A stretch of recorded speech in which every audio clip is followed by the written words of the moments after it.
Now, it's time for me to water my Phalaenopsis orchids, so I thought, why not do a video on how I water them? Before we get to the heart of this video, I just want to say that there are varying opinions on this topic, mainly in the water you use. Some say water with distilled water, some say don't. Some say water with rainwater, some say don't, some say tap water. Most say tap water is best, but for me, I can't use the tap water because my tap water is so hard. Santa Barbara has some of the hardest water in the country, so I use the drinking water from my reverse osmosis system to water my orchids. Later on in the video, I'll mention distilled water because my friend has used it on her orchids for years and has had really good luck. She adds something into it because the minerals have been taken out along with the impurities, as with the reverse osmosis system. And then there's people who say just add ice, the ice cubes on top, which I have never done. I think it just sounds a little too brr for these tropical plants. So those are some of the things you might have read or might have encountered, but it's best to do some research on your own. There are two things to avoid mainly, and that's overwatering and salts. You don't want to use water that's high in salts, and that also includes over-fertilizing. But I thought I would just explain how I water mine. Now obviously this one is in a very small pot. I water this once a week, and this one is in a bigger pot, and I water it every 2 weeks. This one is planted in a combination of orchid bark and moss. This one is planted in all moss. The moss will retain the moisture a little bit more. That's why I water this one every 2 weeks. And obviously the pot is a lot bigger. It's going to dry out in here much, much faster. I live in Santa Barbara, California, which is a climate that is ideal for growing orchids because it's very even.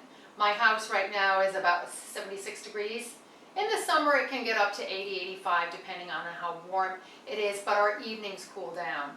And that's what orchids love. That's why they do so well here. So I don't have any air conditioning. I just wanted to say that my house is not cool. It's not baking hot, but it's warm. So if your house is hotter or colder, you'll need to adjust it also according to the size of the pot.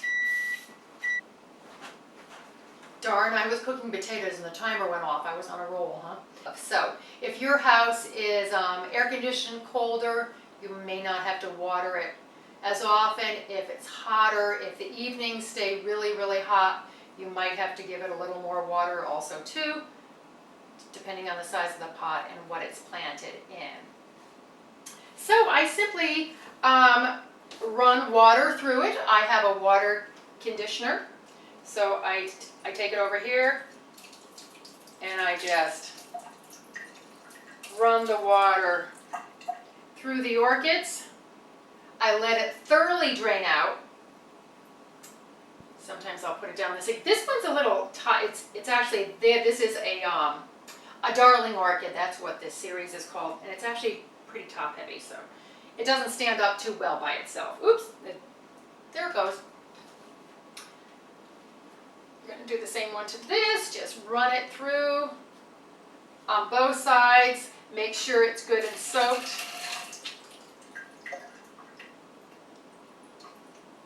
Drink, drink, drink, drink, drink. Yum, yum, yum, yum, yum. Until it starts to run out the bottom. We're running out the bottom. This one's a lot more stable.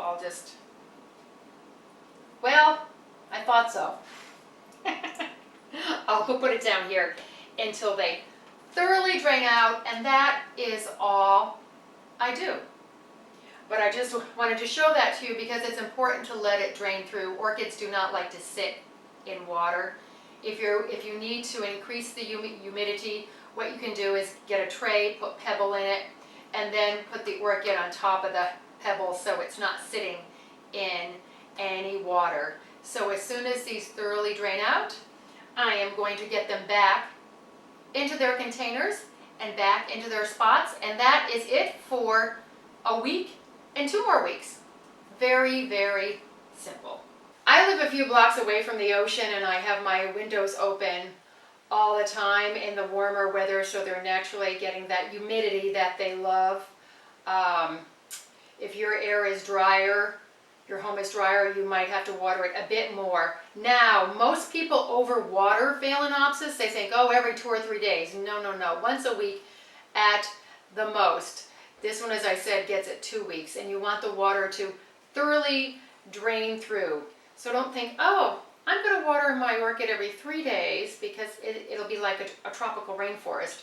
No, no, no. Easy with the liquid love. I hope you have found this video on watering Phalaenopsis orchids to be helpful. I just want to say that if your water is full of chlorides and fluorides, you might have to use distilled water. Please subscribe because I have a lot more videos coming your way on all things garden. Speaking of garden, let's get out in the garden and make the world a more beautiful place. As always, I thank you so much for watching. Bye.